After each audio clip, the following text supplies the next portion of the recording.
Hi everybody, Mature Simmer here. Welcome back to another episode in the series of flight simulation from a non-aviation person's perspective. So this is a new series that I'm going to be looking at, and it's basically following the journey that I took, or am taking, to become an air traffic controller on the Vatsim network, because this may be something you want to go ahead and do. And I really felt there needed to be, in essence, a Vatsim for dummies type of thing, because if you're not immersed in the aviation community, I found this to be extremely frustrating to try to get through. Because I think there's just a lot of assumptions, as there are in any field, that things are easily understandable.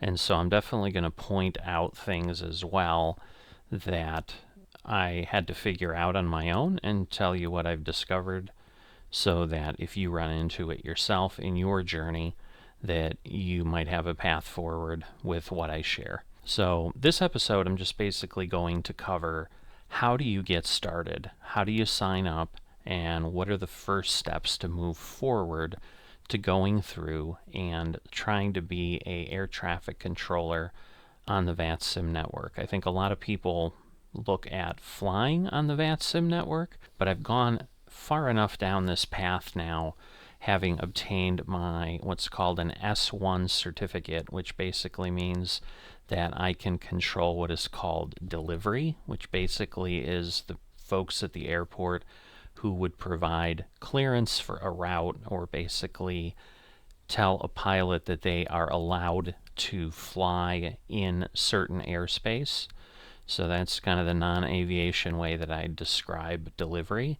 And then also work a position that is called ground, which basically means that you are allowed to give directions to allow airplanes to move around within an airport on what are known as the taxiways, which are kind of the little roads that the planes take to get between the terminals and the runways mainly. They can go to other areas.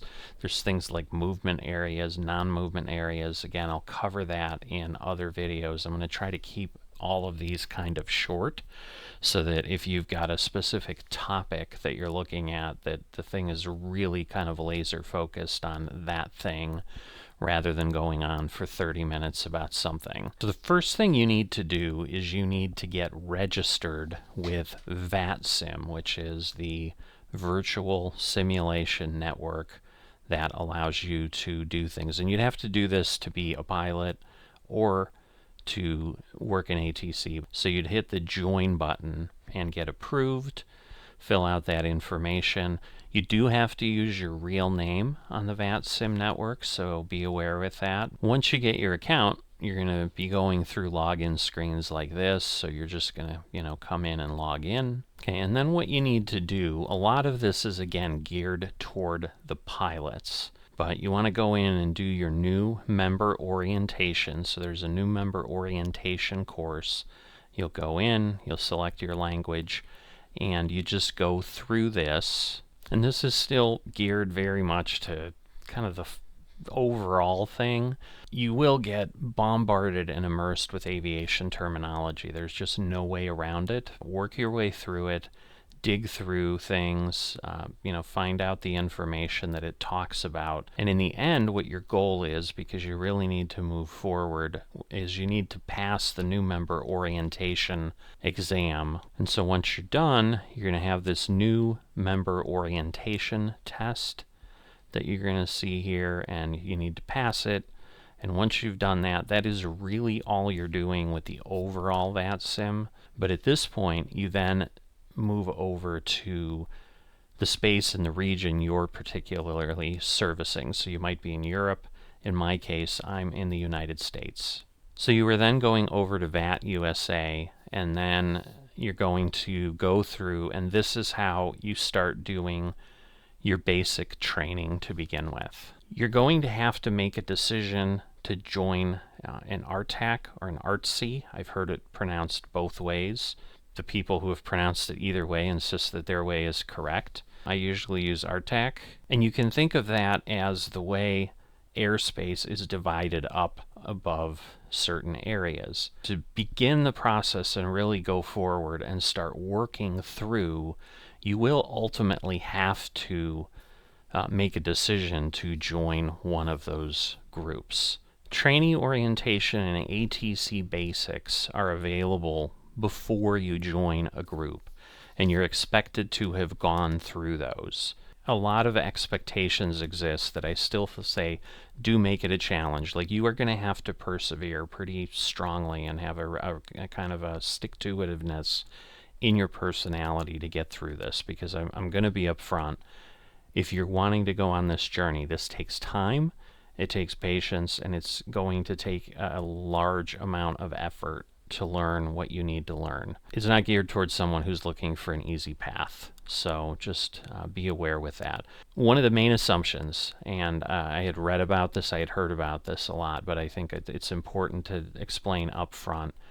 You're basically training and almost with the same expectation as if you were a live air traffic controller. That is kind of the expectation of the Vatsim ATC community. And it is a very, very different dynamic from the other side of Vatsim, which is a pilot, which basically anyone can do some very simple steps, including that new member orientation we talked about, and then basically be authorized to jump on from a flight simulator, fly a plane. They don't have to understand how to speak to air traffic properly. They don't really have any requirements.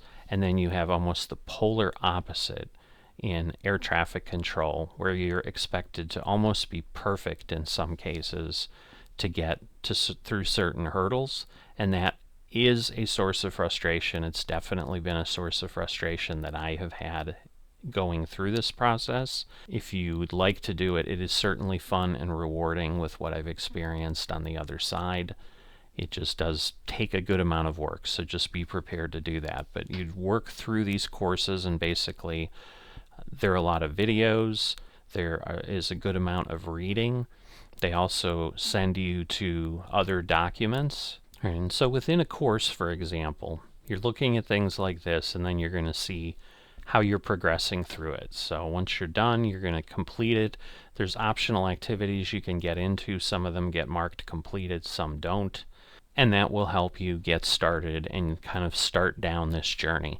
And so within VAT USA, under facilities here, these are all the various ARTCCs. So that's our ARTCC. Click on these, they just take you to their website. So that is one way to learn more about them, but one of the big choices you're going to have is which ARTCC are you going to join. And it is an important choice from the standpoint of when you make it, you are then really locked in for a good period of time. You're not able to transfer for 90 days, and especially as you're just starting out, this is where you're going to get your initial training and kind of your initial experience and so forth. I have been unable to find the pages. I think it happens off your profile, where each of the ARTCCs basically have almost a sales flyer or something. It might just be a few sentences, but they basically have a page that as you're deciding which one to join, they give a brief description. Some of them really don't say much. Some have a good bit of information. I wish I could find it and show it to you, but I can't, and I think it's because I'm already part of an ARTCC, and therefore I don't have those available to me. I think that occurred before I made my choice. But I'd encourage you to go to the websites, figure out the areas they cover, and so forth. And I will talk about this in more specific detail on separate videos. The reason you need to do that is, again, you cannot get any training. That is where the trainers live. They live within a given ARTCC, and so which one you select determines how training will work. And so usually, so for example here, I've gone to the Denver ARTCC. You can usually find a page, so in this case it was facility resources, and it took me clicking around a little bit to find out. So you can see there's something here about Denver Training Academy, and what I found is some of the ARTCCs have a lot of information exposed if you're not part of the group. Some have none. It can be difficult. So this can be part of your decision-making process. Are they open enough? So you can see here they're talking about, this looks like something I would get if I was going through them with training. It looks like they've got 23 milestones going from observer to major S1. You're going through 6 milestones. So if looking through their directory here, you can see it looks like they have all these milestones. So if you want to understand, you can go in here and then take a look. And so you can see as they're talking about here. And so it does verify a little bit of what I was talking about. You've signed up for VATSIM. You've assigned and accepted to the Denver ARTCC. And you've passed the VAT USA Basic ATC exam. So that is what you need to do any kind of training with them and really with anybody. And so you can see, they've got 55 slides here. They've got quite a lot of information. This type of material is not available in the ARTCC that I've joined, but that is what I have found has been a useful piece of my study, is sometimes going and exploring others and seeing what they have. But then the other thing you're looking for, if you can see, is, what does their training program look like? So again, in the Denver ARTCC, you can see here, this is their training syllabus. So this goes through everything that you'd go through and kind of talks through things. And again, as you look at this, as a non-aviation person, you can kind of see, there's terminology and acronyms everywhere. And so this is part of why I've decided it might be helpful to provide things to people. So if you're looking for me to cover something from a non-aviation perspective, like what I understood of it, how I learned about it, so that you don't have to spend all the time trying to figure things out on your own, let me know and I'll be happy to put that on the list of things to cover. But things like this are helpful, in making your decision and so forth, that you can see. So to go from observer, which is what you are by default when you join an ARTCC, you come in as an observer because that's all you can do, is you can watch people do things. You will be able to use the tools that get you on the network to sign in, but you're just observing. You're not active. And so you can see, to get from initial review session for the concepts related to the S1 rating, you should be expecting in their training program 5 to 8 sessions, 9 to 12 hours. And then that gives you a basis for comparison depending on what you're looking at. Are you looking for a more thorough process? A lot of people unfortunately come in and want something quick. And as I've said, that can become challenging. So I've moved over here to the ARTCC that I'm part of, Atlanta, which is ETL. And so you can also get to this. You can see I'm not logged in. So this is how the site looks to you who are not a member of the ARTCC. You can see the training order here. And you can see the documents don't necessarily look the same. They're put together by these groups. Yes, they have to cover certain concepts, but for example, here in Atlanta, there's a training flow. And so you can see, and basically these are sessions. So compared to the 5 to 8 sessions that you have in Denver, that would be your path here. But those sessions may be a little bit different, may be structured differently. I'm going to wrap this initial episode up. The goal here was, once again, to just get you to understand, how do I get started? How do I get into the pipeline? And so just to summarize, what you're needing to do is you need to sign up for VATSIM. You need to get through basically new member orientation there, so that everybody knows, and then the local regions understand you've at least taken that step. That helps you then get signed up for your region. In my case, it's VAT USA, but if you're in Europe, you need to find a European segment, and you can find that all on the VATSIM website. If you're in other areas like Asia, so forth, find the one that's relevant to you. You definitely want to join. I think you're required to join the one that you live within. You're not required to be in an ARTCC that you're local to. Some people like to do that.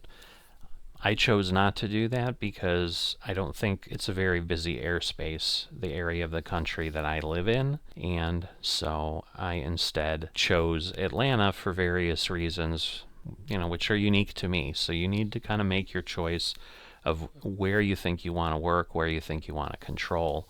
But with that, I'm going to wrap up here. As always, if you've liked any aspect of this and haven't dropped a like, please consider doing that. And if you're not a subscriber, please consider that as well. And I will see you next time.